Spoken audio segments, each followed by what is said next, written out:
This tutorial explores the 12/8 groove using the Screamin Jay Hawkins classic I Put a Spell on You. I've chosen the Annie Lennox version to analyse, as this particular version has similar elements to other 12/8 songs such as Etta James's At Last or Tennessee Whiskey. But I encourage you to listen to the original, as it is truly iconic and groundbreaking for its time. Although I'm teaching this lesson on the keyboard, the video is intended for all musicians, all producers, to get an understanding for how the 12/8 groove works, and how you play depends on your context. So whether you're playing with a band, with a bass player or a singer, or you may not be working with those instruments and you might have to cover the part on your instrument.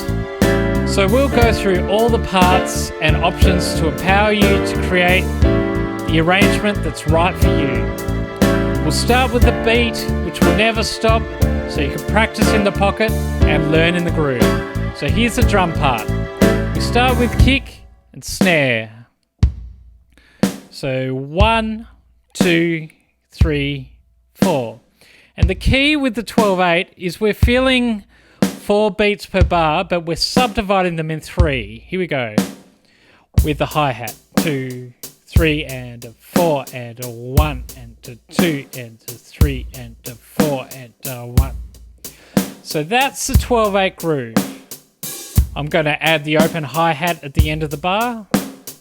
Add an extra kick before the second kick.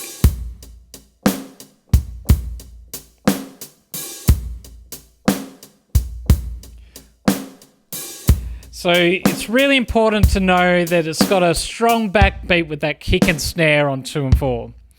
Now if we were subdividing it further, so at the moment we're playing in 8s,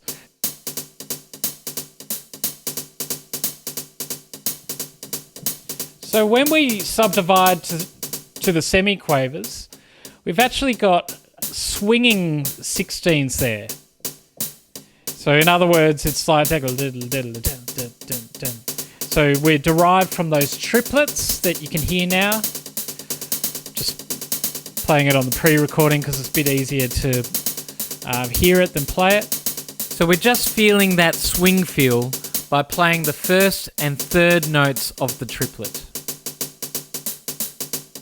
Now it's a bit intense to do that the whole way, so we're just hinting at that subdivision by playing it halfway through the first and third subdivision like this.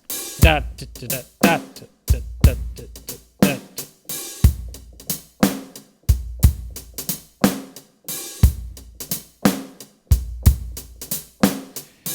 So that's the main thing to know about that drum groove. There are 4 beats per bar, which are divided into 3 quavers, and when those quavers are divided into semi-quavers, they are swung.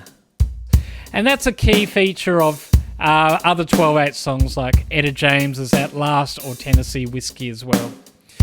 Alright, now the only other thing I'll mention here is feels. So because we're derived from those triplets, we can do all sorts of feels that kind of play with those triplets. So if you listen to the Creedence Clearwater Revival version, you'll hear a lot of triplet snare rolls and subdivision like that. So that's the drum part. Now let's look at the bass. Now I'll outline the chord chart with the root notes, but the key thing with the bass is we've got this sort of lead in. So in the Annie Lennox version, we're like that. So they're actually the top notes of the D blues scale. D blues scale is this, by the way. I'll show you now because it could come in handy later. So I think of it kind of as a shape here and a shape there with the blues note in between. So 2 shapes that look the same. And those shapes are pretty important because that's how we lead into the D. Like that, and then lead into the G.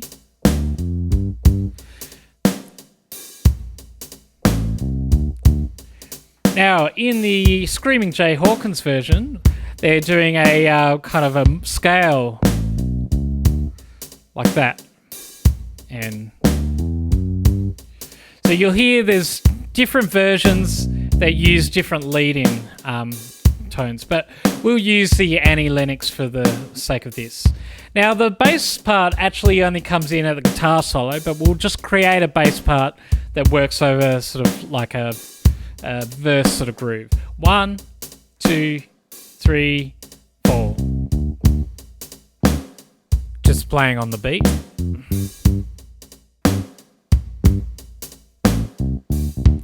Notice I'm adding a little bit of a ghost note there. So I'll show you again. So that little subtle ghost note is just outlining that swinging semiquaver subdivision. And then A, maybe da, and same lead in, ba da da da. Now we're on a D major. I'll just play the F sharp just to show that change in chord. Leading into the B flat. And then we'll step down to the A.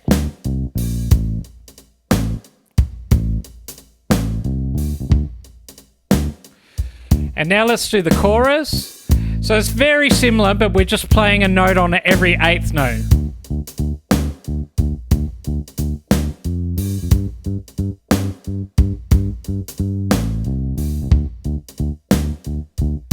We're just going to play an F sharp because the chord changes to D major and F sharp is a strong chord tone. And jumping octave intervals at times to create intensity.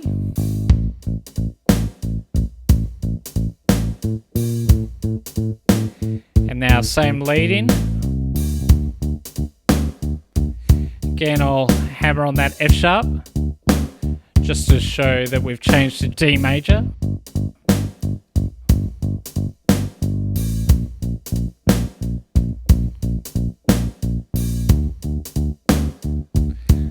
Step down to A.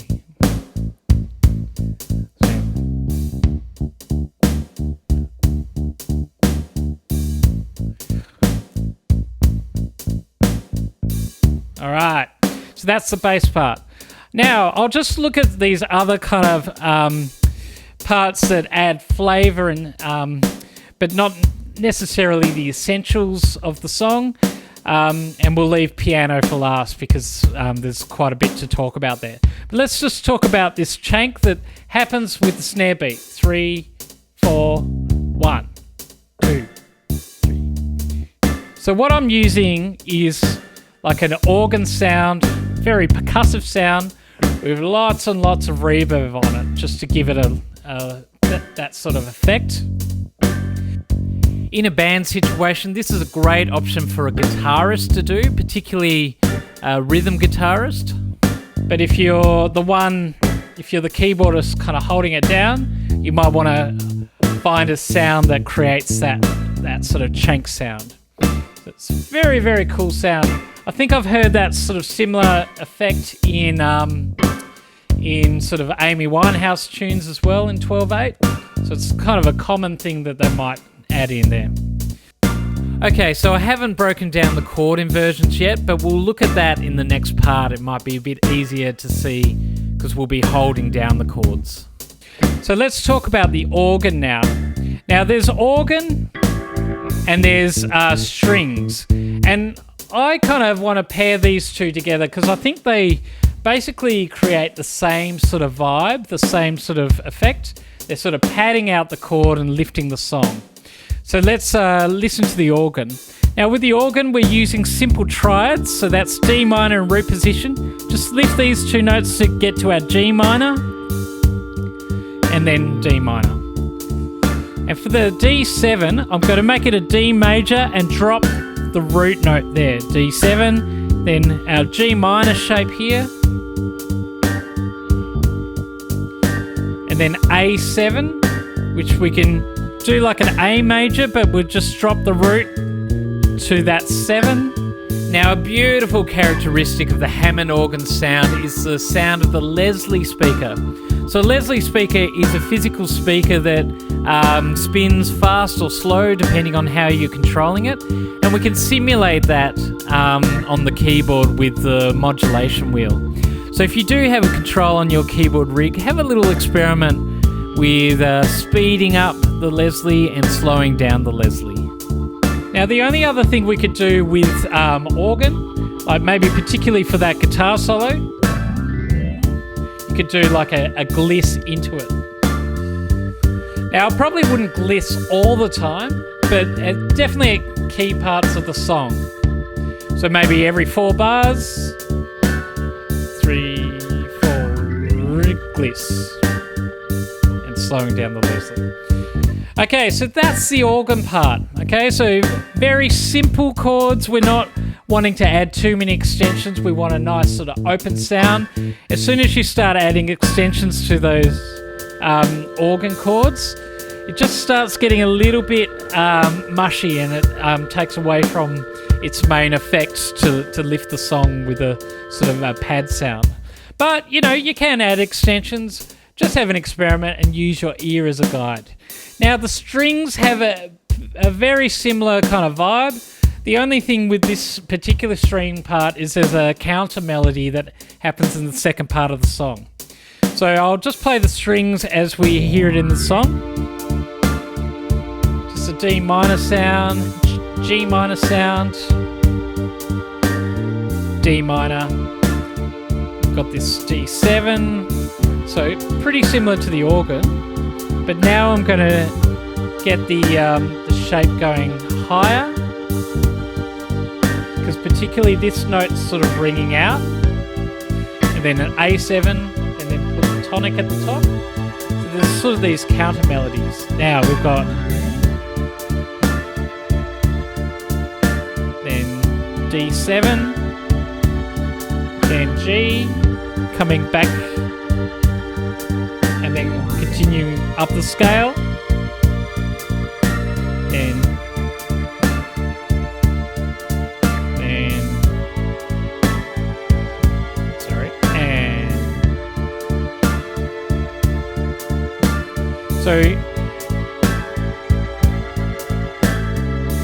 sorry, that last line was slightly different. I'll show you.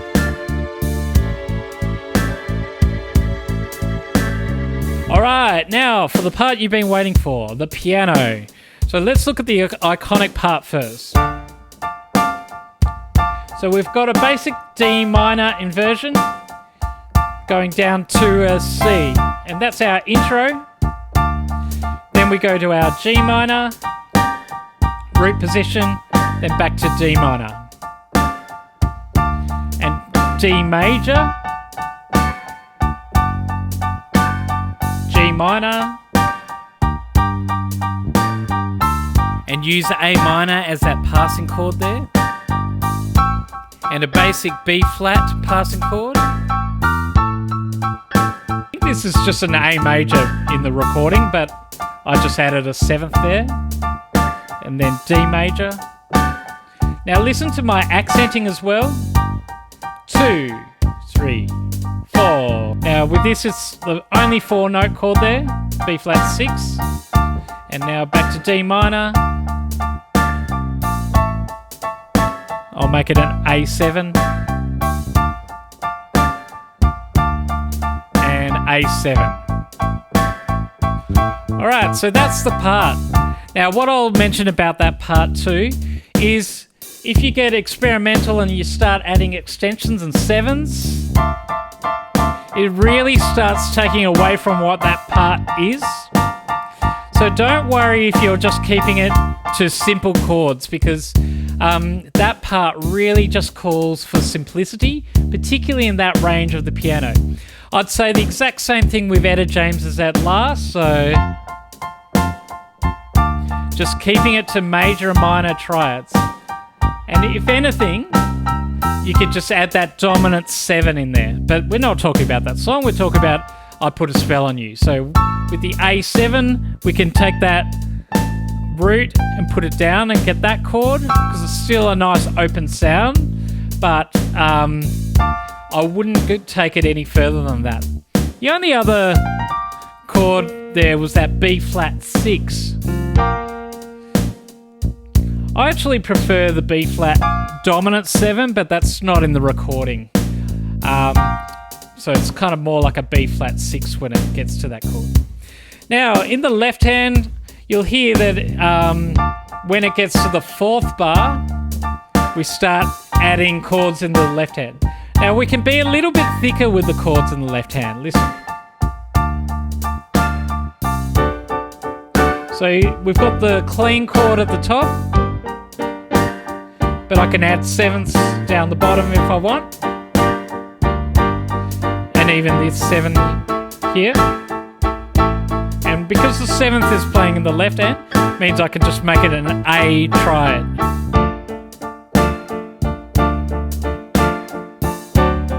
Notice the dominant 7's effects in the left hand.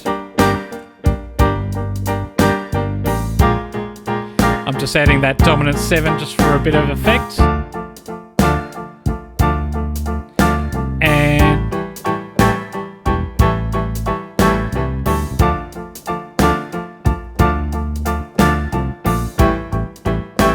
alright, so that's just an example of what you could do in the left hand. It's not exactly what's done in the recording, but it gives you kind of that same effect. But you get the idea that you're adding the extensions in the left hand, but you're keeping the right hand really simple when you're in that register. Now, I wouldn't actually play that through the whole song. So in the recording, the Annie Lennox version, that part actually ceases and the organ comes in. But if I was still on a piano sound, I'd just kind of do this kind of vibe. So just playing on the beat and really accenting that backbeat on 2 and 4, so short staccato steps. And sometimes a lead in. So there I had a G minor that I was heading to, and I just went A minor, A flat minor, G minor. But I did it in the last 2 hits of the subdivision. 3, 4, and a 1, 2, 3, 4, and a 1. So that's a nice little trick. So also, just in general, think about accenting the passing chord on that last wave of subdivision of the bar. Ba-da.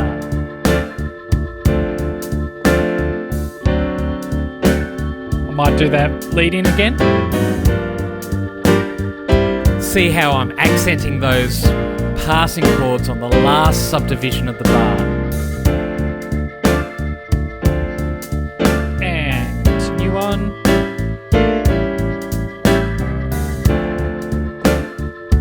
Now the other thing the piano could do is double those riffs in the bass. Like that, because they're quite iconic in the song and nice to highlight.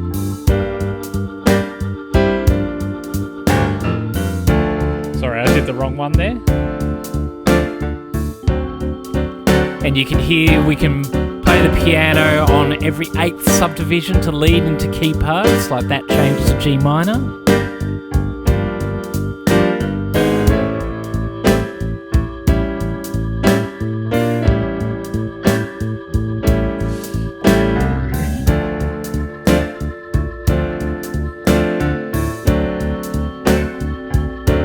So this is just a good option for when you're maybe under the guitar solo, making a B flat 7 here, and adding kind of minor 7s, dominant 7s.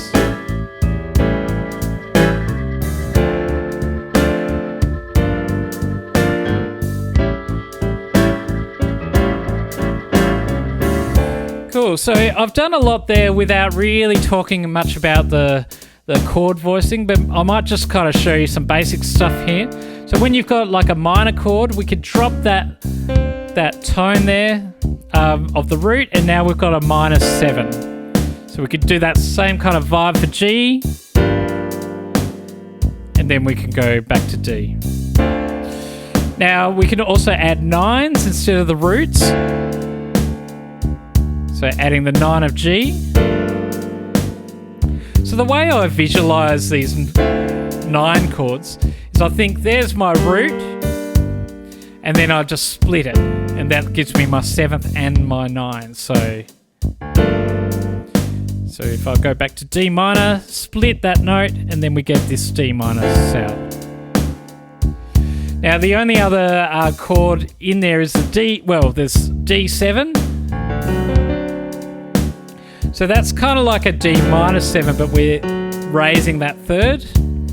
We can extend those a little bit. We can add a flat 9 if we want, or a sharp 9, or a sharp 5, or a flat 5. So there's kind of, we can add these kind of clashy chromatic extensions, which kind of lead really nicely into the next chord. So the reason that D7's actually in there is because it's the 5 of G minor, and that will come in really handy to know when we're talking about improvisation.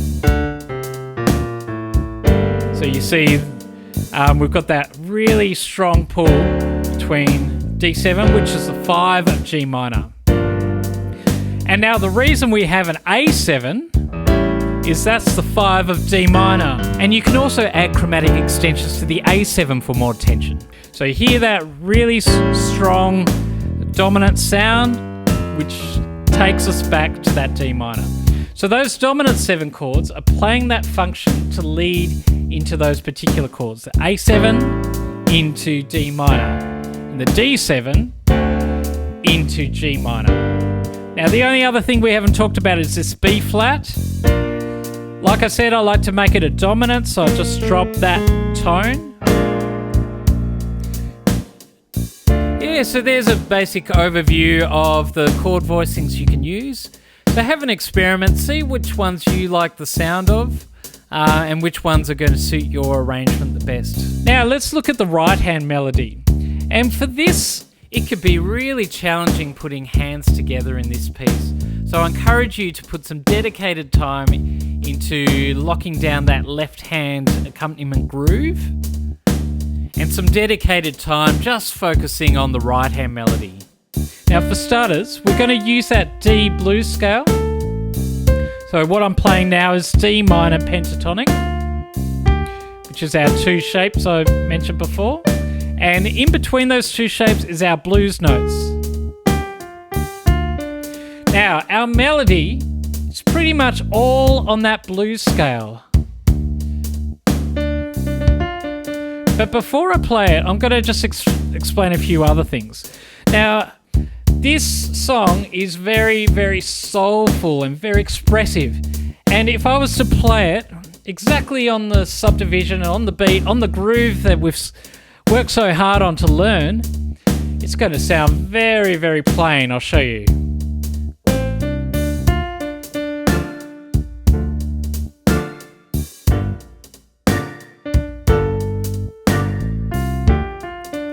Yeah, so at the moment I'm playing it very on the beat.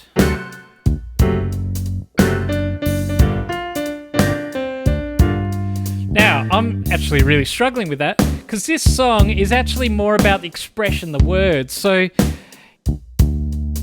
when you're playing these melodies and you're improvising the right hand, it's good to know that fundamental subdivision, but you're actually being really loose and expressive over the top of it. So we'll play it again. I'm going to play the whole melody, and this time we're going to add a lot of expression. I'm going to play things that are a bit late off the beat, but I encourage you to think like a singer. Now, we've got the lead chart here, and the lead chart is really designed to show you where the melody sits on the beat, but the idea is that we're playing it off the beat. So it's basically showing you the rules so you can break it. Okay, here we go. And 1, 2, 3.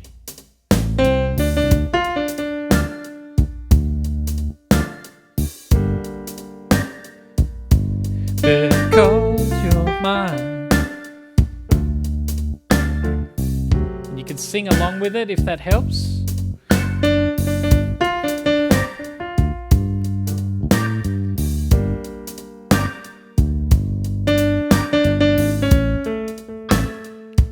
That's the only note that's not in the blues scale.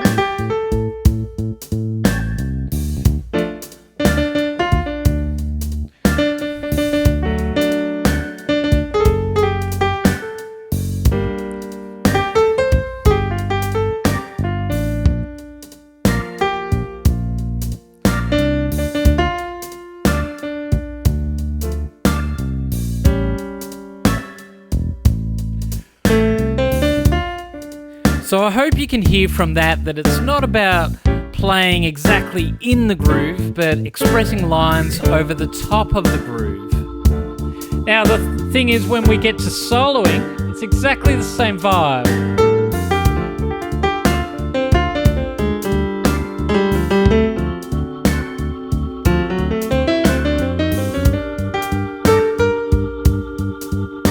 So leaving a lot of space in the phrases.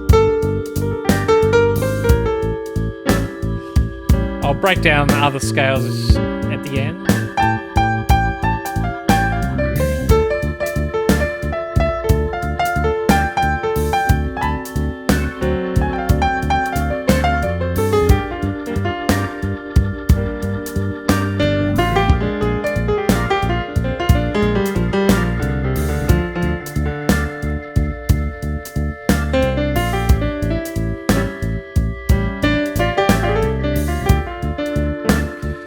So that's an example of the of a piano solo. Now this song really suits those expressive instruments like saxophone and electric guitar for solos. I actually transcribed the guitar solo. It only goes for the first 8 bars, but I'll play it for you now so you can get an idea of what that guitar might sound like. 1, 2, 3.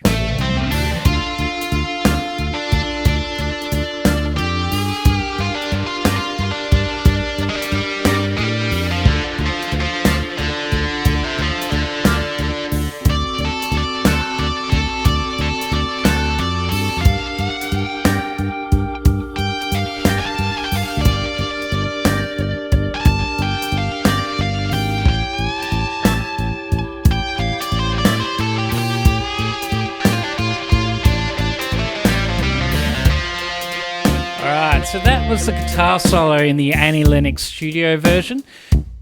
Now, listening to other guitar solos in live versions, I found that the guitarist kind of has the same sort of ideas plotted throughout, even though how they get there might be different. So, for example, the solo normally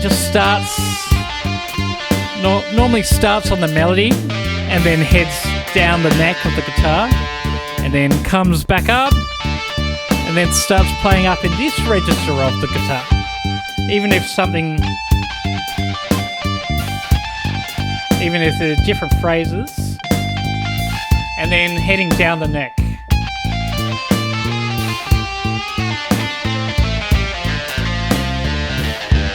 Yeah, you get the idea. So even though the solo kind of changes from live version, you've still got those same kind of iconic bits, like the melody that kicks it off and moving up the neck and down the neck, and at that kind of G minor area being in this sort of register. So there's still kind of things that you plot out in the solos. So when you're planning your improvisation, you might want to think of these kind of landmark parts that will help you. All right, now let's explore some piano techniques that we can implement to add expression to our improvisation. So for starters, let's look at grace notes.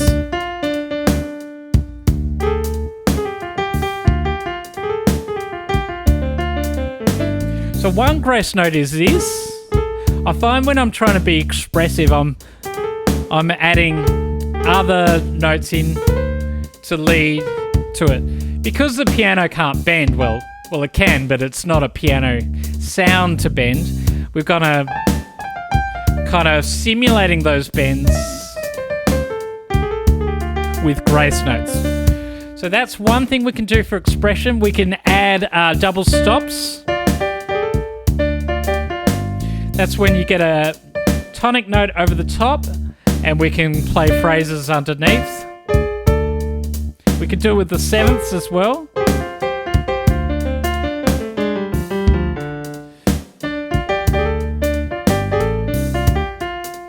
Now we can also add octaves.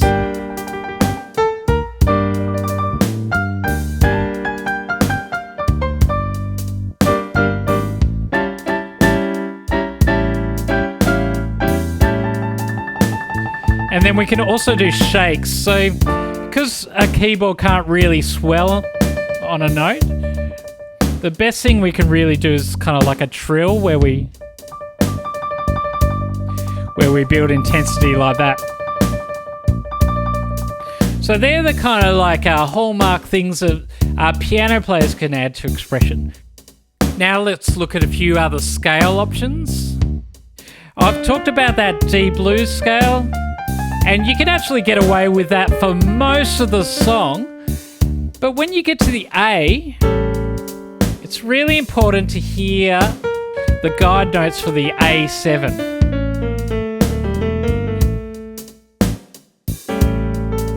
Now what we can actually do, we can think in terms of D harmonic minor, which looks like this. So all white notes until we get to this kind of, this feel there.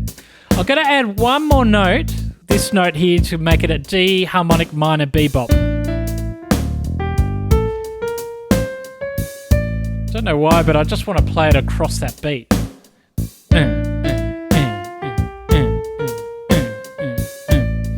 Now, we're playing it over the A7, so we're playing it A to A, so...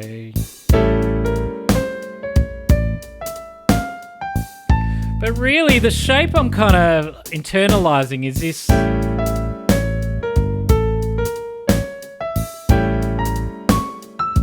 It's kind of like a fully diminished 7 with that raised... And we could kind of use that for...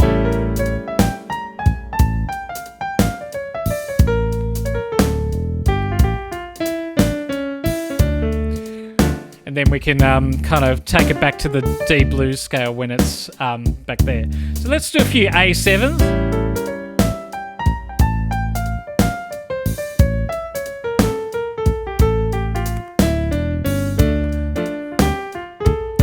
Let's do another A7.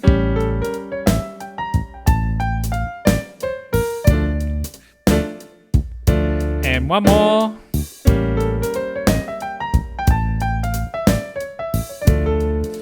Okay, so it's starting to sound a little bit jazzy, a little bit bebop, but the really key thing is that we're just feeling those kind of key chord notes there. Now the thing is, we do the same thing on the D7. So, what's our formula? We think G harmonic minor. Let's make it G harmonic minor bebop by adding the F natural.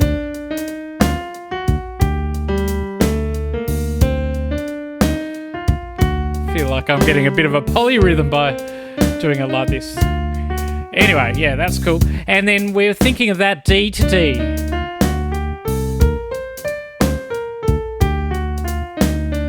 So we'll do some Ds to Gs.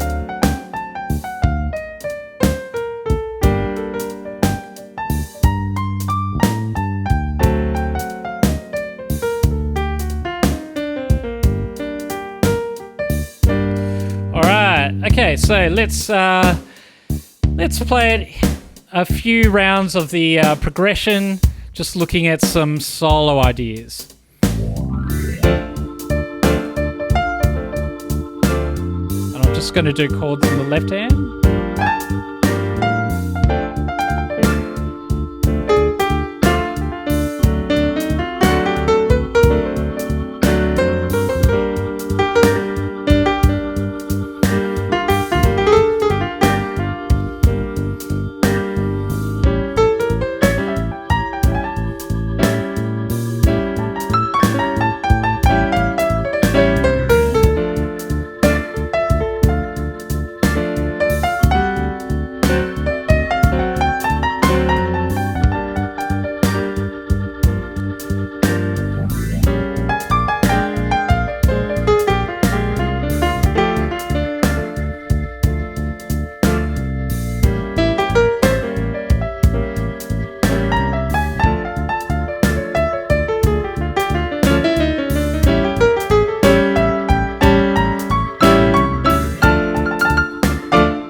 So I hope that gave you some ideas of what you could do with the melody and the improvisation there. Now, the other thing I'll just mention is if you were doing a solo piano version, I would just make sure that you're spending some time just working on that accompaniment part in the left hand, because you want that on autopilot so you can play free over the top.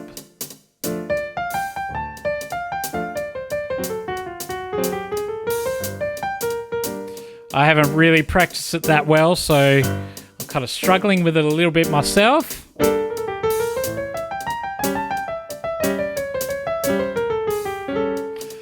So it's starting to kind of feel like I need to sort of put more practice into this. So that's what I would encourage. Just work on that left hand so you can get that groove happening. So when the right hand plays, you've got some foundation to solo over. Now, one thing you might do when you're just putting it hands together is just working on just simplifying the left hand. So just playing on 2 and 4, for example.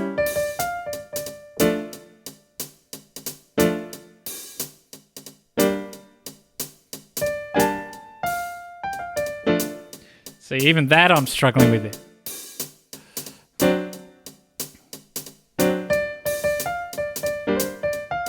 Okay, I'm not going to play the whole thing because you've heard it enough, but that's how I would go about practicing that.